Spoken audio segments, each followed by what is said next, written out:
On WKYT this morning at 4:30, a Woodford County teen killed in a crash. He's being remembered today by friends and family and teammates and even Olympic athletes. The full story is straight ahead. Newly filed court documents give us more details into what led Lexington police to put an officer on suspension. We'll have a full report next. And with the deadline for open enrollment fast approaching, state leaders are gearing up for one final push. Tracking, alerting, protecting. This is WKYT This Morning. Good morning to you. It's finally Friday the 13th. I'm Bill Bryant. And I'm Rebecca. Today and the day before Valentine's Day. That's right. Don't forget.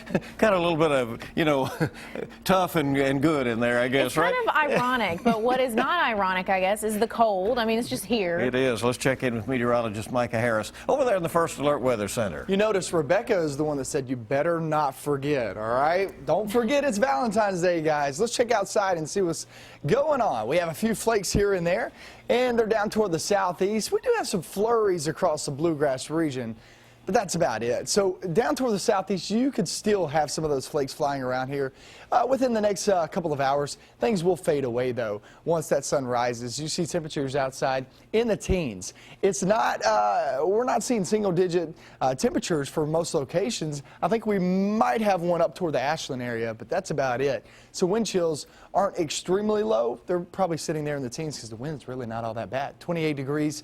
Is in this afternoon. Now, as we go in toward the weekend, here comes that other front we've been talking about, and that will bring us another shot at snow. I'll show you when that fall is coming up. Okay, see you in a bit. Thank you. We have a number of school closings to pass along for you this morning, and these are located actually at the bottom of your screen. You can also visit WKYT.com for more up-to-date information on school closures and updated weather information. We are learning more about what led to charges being filed against a Lexington police officer accused of misconduct. Court documents claim he shoved a restrained suspect repeatedly during an arrest. Lexington police suspended Officer James Norris while the investigation continues. WKYT asked for the court documents nearly a week ago, but they were not filed until yesterday. WKYT's Jordan Valines has the details on what is in those documents. On Thursday in Fayette County District Court, these documents were filed showing new details that are now released about what led up to the suspension of a Lexington police officer last month. Harassment and official misconduct, two charges that Lexington police officer James Norris now faces after an incident last month when he was allegedly physically forceful with a prisoner while on Richmond Road making an arrest. According to the criminal complaint summons, Lieutenant Brad Ingram, a witness, said that on January 13th, Officer Norris shoved the victim several times against the back wall of the patrol wagon. Documents state that the arrest suspect, who has not been identified, was restrained inside the back of the patrol wagon at the time. The complaint states that Officer Norris was acting in an official capacity when he violated the harassment physical contact statute by forcefully shoving the prisoner. Norris has since been stripped of all police responsibilities and put on paid leave until his case goes through the courts. Officer James Norris is expected to appear in court on March 6th. In Lexington, Jordan Valines, WKYT. Officer James Norris joined the Lexington Police Department back in December of 2007. His personnel file shows no previous complaints against him. A state senator who has been charged with DUI has pleaded not guilty. Senator Brandon Smith was arrested in Frankfort on the opening day of the legislative session.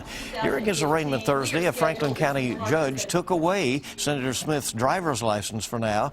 The judge said it was because he refused to take a breathalyzer test after his arrest. But Senator Smith's attorney said his client did not refuse and instead was trying to contact an attorney at the time. He was attempting to find a lawyer to talk to, but it's a strange statute because it says you've got 10 minutes and no more than 15 to find that lawyer or you've refused the test. And that's what happened to him. The judge told Senator Smith that he would not get his license back until the case is resolved. The case is scheduled to go to trial in April. A Madison County mother is defending the man police say punished her children with an electric cattle prod. Richmond police charged 54-year-old Silas Powell with criminal abuse. Police say a school resource officer told them about this. Carol Powell told us she's been dating him for a year and is engaged. She says police have it all wrong. She claims he has always been kind to her 7-year-old daughter and 12-year-old son, but she says social services took the children away. I'm not going to choose between every one of them. I love them all three, and I don't believe in my heart he would do that. She also says she never saw bruises on the children or heard them complain about being abused. She says she's now fighting to get the children back. Students, teammates, and even Olympic athletes are remembering a Central Kentucky teenager killed in a crash. Investigators say 18-year-old Maddie Jackson of Woodford County died Monday along Versailles Road in Lexington. Since the crash, people continue to pay tribute to the swimmer. 11-time Olympic medalist Ryan Lochte took this photo in Charlotte, where a lot of Olympic swimmers train. Lochte is holding a sign that says, "Stay strong, Bluegrass Marlins. Love Maddie." The Woodford County Regional Championship swim meet is today. Students are going to wear red to honor Jackson. The state is making one final enrollment push for the Connect program this weekend. Open enrollment ends Saturday. Governor Beshear and the Kentucky Exchange Director are reminding citizens to get signed up. They'll be at the Connect store at Fayette Mall this morning. The governor is set to make a statement then about the end of the enrollment period. A new study says Governor Beshear's decision to expand Kentucky's Medicaid program will cost more than $1 billion in the next 6 years. The study says new health care spending for that expansion that it is creating will actually generate more than enough savings to cover the cost. Governor Beshear said the Affordable Care Act is leading to more jobs and more health care coverage in Kentucky. A potential presidential candidate for 2016 made a stop in Boyle County last night. Dr. Ben Carson gave a speech during an event in Danville. Among those in the audience, a Kentucky family whose son survived a dangerous disorder thanks to surgery by Dr. Carson. WKYT's Garrett Weimer has the story.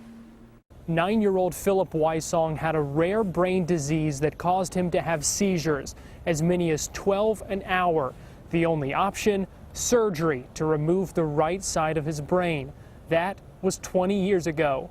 And when he came out of surgery, we didn't know if he'd be able to talk or walk or anything like that. Now Philip is grown and he's earned his MBA. Alongside his family, he filled a special seat, survivor, when Dr. Ben Carson spoke at the Norton Center for the Arts. Well, he's a really genuine person and puts everything just on the line exactly how it is. It tells me that he has a real caring personality, and you can see it in those folks' faces that, you know, he's taken the time with his education and his abilities to really make a difference in someone's life. Now, does that translate well into the political world? Maybe it does. Let's hope it does. A special night for this family, seeing their former doctor, probably the #1 neurosurgeon in the world, and he saved my son's life. in a different light. I'm just so thankful for him and what he did for us. Now that the Wysongs have seen Dr. Carson speak in front of a large crowd here, they say it's something they hope he'll continue just next time on the campaign trail for president. In Danville, Garrett Weimer, WKYT. Well, Philip Wysong says this summer he hopes to complete his CPA exam and find a job with an accounting firm. Well, a bill that would toughen penalties for repeat DUI offenders in Kentucky is moving forward. The state Senate approved Senate Bill 34. Now it's headed on to the House. The bill calls for drivers convicted of DUI in Kentucky to have it on their record for 10 years instead of 5. Anyone convicted of multiple DUI offenses in a 10-year span could also face more time in jail. The Senate is considering a bill that would give DUI offenders the option of having an ignition interlock device installed in their cars. If they qualify, DUI offenders could use the device, which acts like a breathalyzer. Drivers would have to blow into it before the car would start. Supporters say it will cut down on DUI-related crashes, and it's an alternative to what's called the hardship license for those convicted of multiple DUI offenses. If you thought you'd heard a lot about cars car recalls over the last year. There's good reason for that. Automakers issued a record number of recalls in 2014. The National Highway Traffic Safety Administration says there were more than 800 recalls last year, affecting a record 64 million vehicles. The most recalled part last year was the airbag, thanks in part to faulty inflators from a Japanese supplier.